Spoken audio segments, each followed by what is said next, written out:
I was one of those kids that grew up where I had like a big imagination. I used to sketch cars in the back of my school books, and I used to play with the small matchbox cars. My posters on my room was cars, my bedding was cars. When someone has a conversation with me, they can be talking about sport and I would direct the conversation to cars, you know. So my life was just cars and cars and cars. And I always wanted to be someone that owned a nice collection, and I always wanted to be someone that built cars for people, because I find them fascinating. There's a lot of stories behind it. If it's one thing I'ma do, that one thing is win.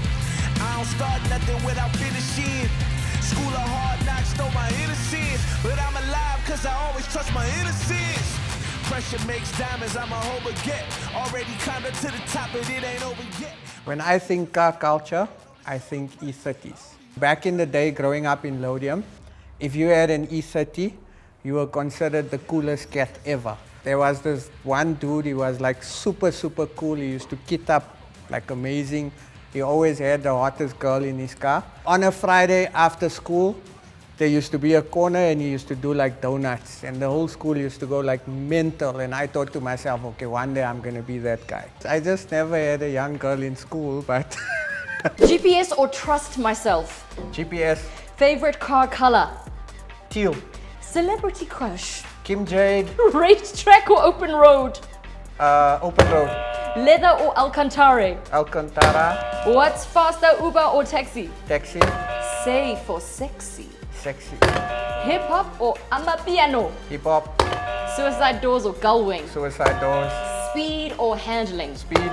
Low rider or bucky? Low rider. Petrol or diesel? Petrol. Ferrari or Lambo? Lambo boss. What was your second car ever?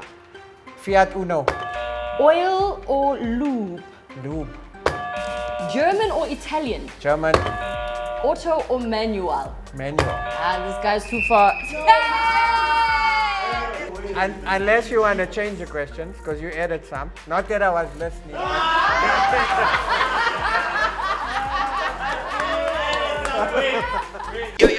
The culture's overflow with so many no. We never grew up in a wealthy area. My mom and dad was not wealthy.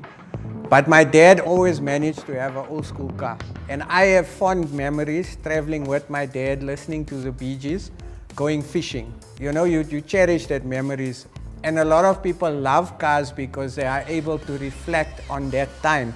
So I always say that old school cars is like time traveling. And when people come through to come and visit us, you'll always hear a story of my dad used to drive this, or my granddad used to drive this, you know. It's more emotion than actually owning the car.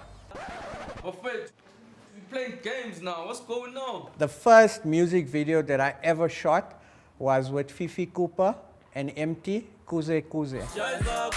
When we were at the shoot, Fifi Cooper actually sent her main car away, and she wanted to use Celeb for a main shot purely because the interior, she loved it.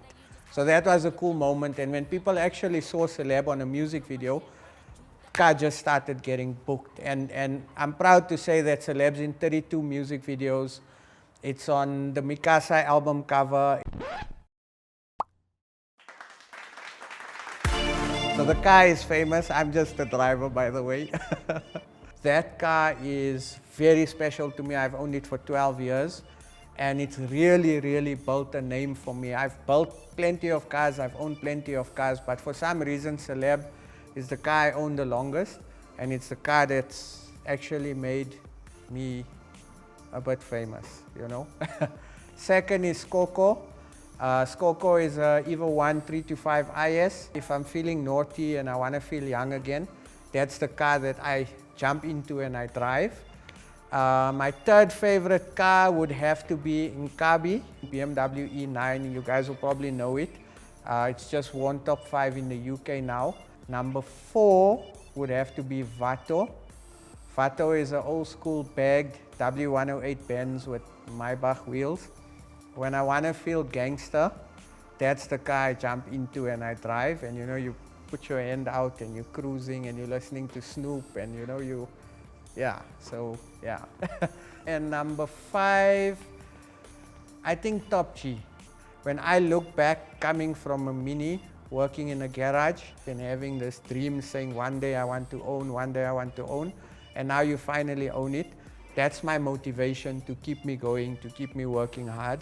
So I like Top G. Top G is my number 5. The craziest story I can tell you legally on camera.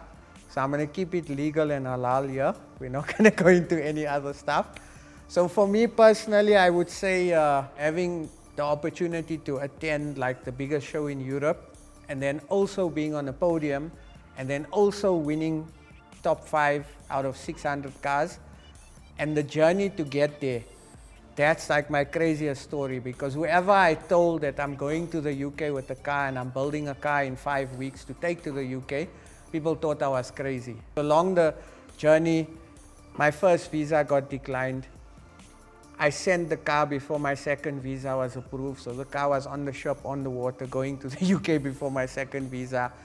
We built the car after hours. We had load shedding. We had a problem with the chroming. We had a lot of issues. And eventually we got there, and the car was fine, and we won a trophy, and people went crazy. And that is a memory that I'll always cherish for the rest of my life. And more importantly, I did it for South Africa.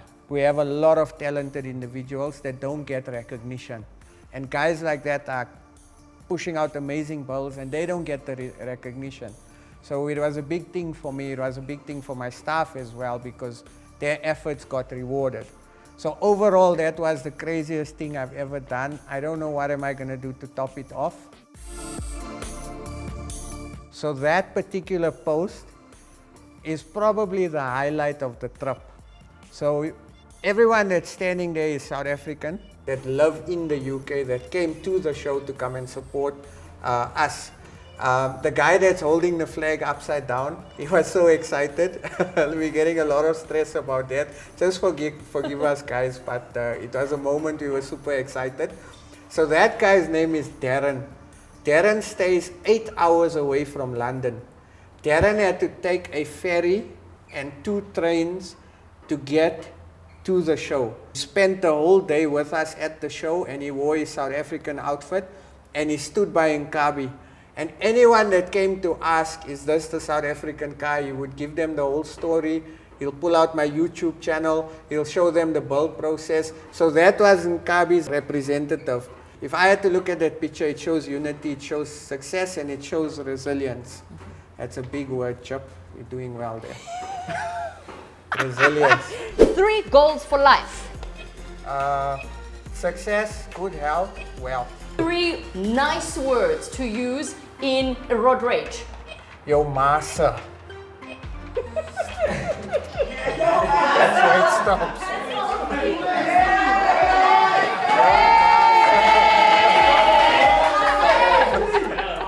Three things you shouldn't do in your car.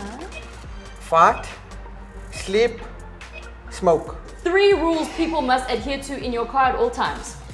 Don't fart, don't smoke, leave the fucking radio, bruh. 3 things you have to have in your car at all times. Firearm, extra magazine, and a knife. Look, guys, it's been real. Thank you very much, everybody. I think we're going to pack up everything now and let's run.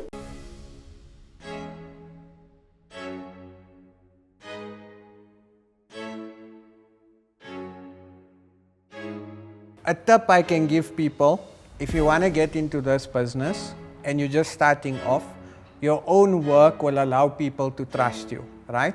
So back in the day when I was skinnier and I had spikes and I was going through that vibe, I had a very old school Mini Cooper.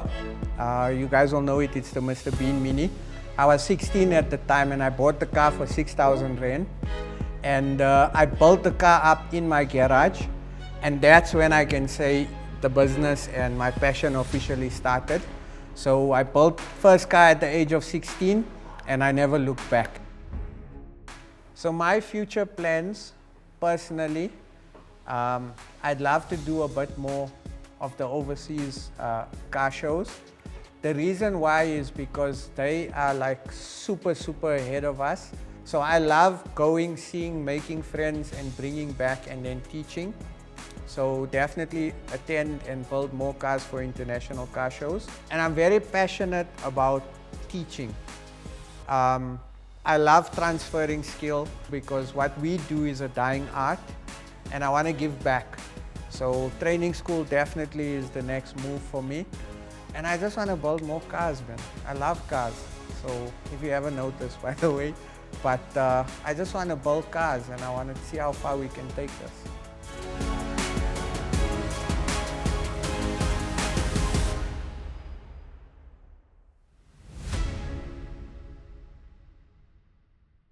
Music videos really sold the narrative of girls just sitting on cars or couldn't drive or passenger princess, right?